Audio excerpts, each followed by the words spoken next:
성령님, 좋은 아침입니다. 이 시간 성령님을 초청합니다. 오늘도 내 안에 오셔서 하나님을 기쁘시게 해드릴 것을 소원하게 해주세요. 오늘 말씀을 통해 구체적으로 무엇을 해야 할지를 깨닫게 해주세요.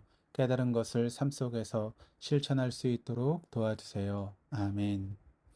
오늘 함께 나누실 하나님 말씀은 누가복음 24장 36절에서 53절까지의 말씀입니다. 누가복음 24장 36절에서 53절은 누가복음의 마지막 장면을 소개하고 있습니다. 특별히 누가복음 24장은 크게 세 부분으로 나눌 수 있는데 예수님께서 부활하신 사건인 1절에서 12절, 또 엠마오 길에서 제자들을 통해 예수님의 십자가 고난과 부활은 성경에 이미 기록된 하나님의 계시이며 이제 온전히 성취된 것임을 가르치시고 함께 식사하며 떡을 떼는 장면으로 마무리됩니다.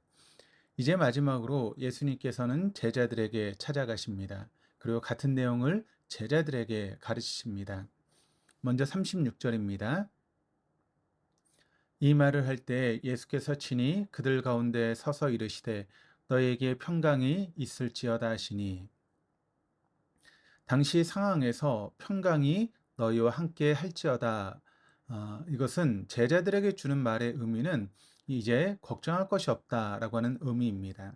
왜냐하면 예수님의 부활은 그들에게 있어서 바로 예수님의 실제에 대한 의심, 하나님의 구원 사역에 대한 의심, 그리고 제자들의 현실에 대한 걱정으로부터의 해방이기 때문입니다. 그럼에도 불구하고 그들에게 인사하는 예수님을 눈으로 보고 듣고 있으면서도 불신과 오해 속에 있었습니다. 38절입니다. 예수께서 이르시되 어찌하여 두려워하며 어찌하여 마음에 의심이 일어나느냐. 이로 인해 예수님께서는 그들에게 확신을 주시기 위해서 두 가지 행동을 하십니다. 첫째는 손과 발을 만져보게 하십니다. 39절입니다. 내가 손과 발을 보고 나인 줄 알라. 또 나를 만져보라. 영은 살과 뼈가 없을 때 너희 보는 바와 같이 나는 있느니라. 손과 발은 바로 예수님께서 십자가에 못 박힌 자국이 있는 부위입니다. 부활하신 예수님의 모습은 달라 보였지만 십자가 고난의 흔적이 사라지지는 않았음을 알 수 있게 됩니다. 왜 그럴까요? 고난 없는 영광은 없기 때문입니다. 고난과 영광은 언제나 함께하기 때문입니다. 고난을 받고 자기의 영광에 들어가야 할 것이 아니냐라고 26절에서 예수님께서 말씀하신 이유가 여기 있는 것입니다.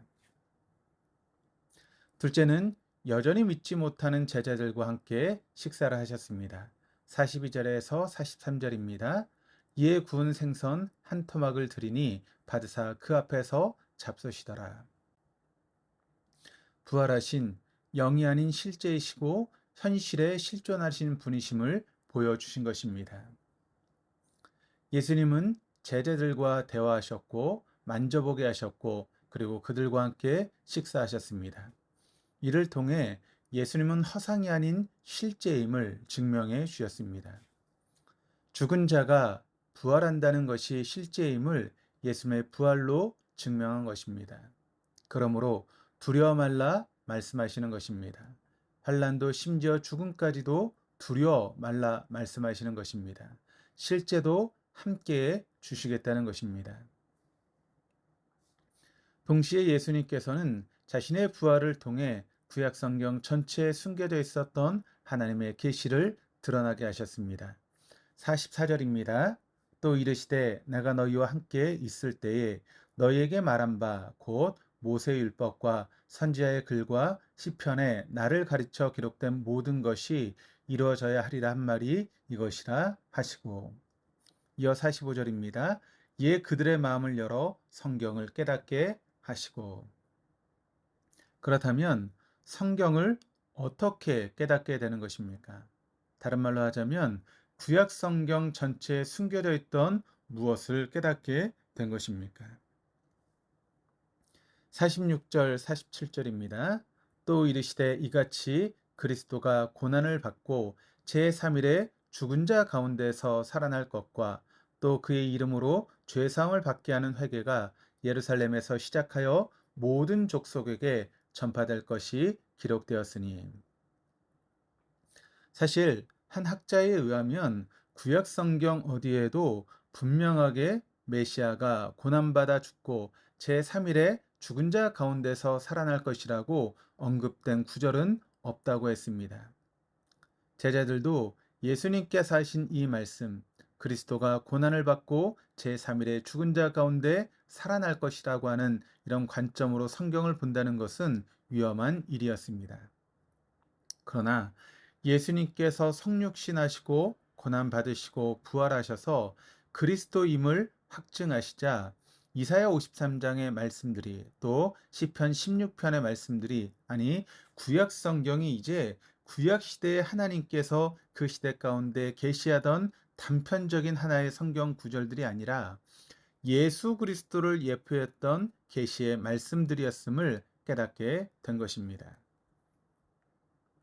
그리고 이후로 신약 성경에 인용된 수많은 구약 성경의 구절들이 모두 이스라엘 역사 가운데 그 시대의 사람들만을 위해 쓰여진 것이 아니라 예수 그리스도를 예표하고 계시의 말씀들이었고 그 시대뿐 아니라 2000년이 지난 지금까지도 시간과 장소를 초월할 하나님의 말씀으로 드러나게 된 것입니다.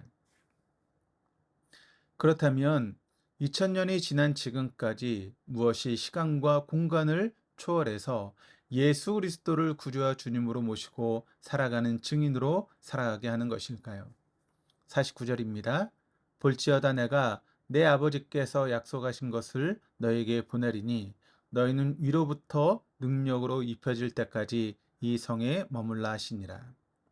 바로 성령입니다. 이에 대해 사도 바울은 고린도전서 2장을 통해 분명히 이야기를 하고 있는데 7절과 10절과 12절과 16절입니다.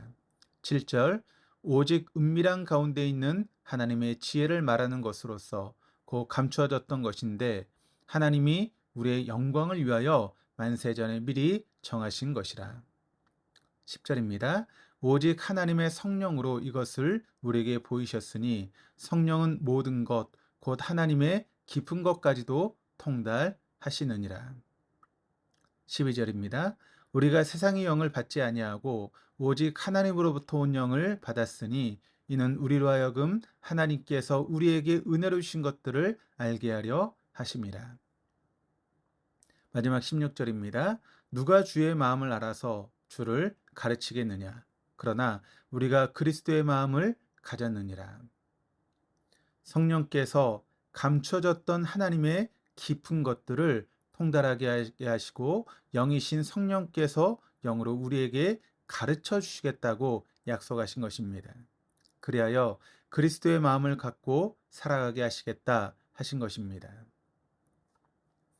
제자들은 십자가에 달리신 예수님의 손과 발을 직접 만졌습니다. 그리고 사망 권세를 깨뜨리고 부활하신 주님과 함께 식사했습니다.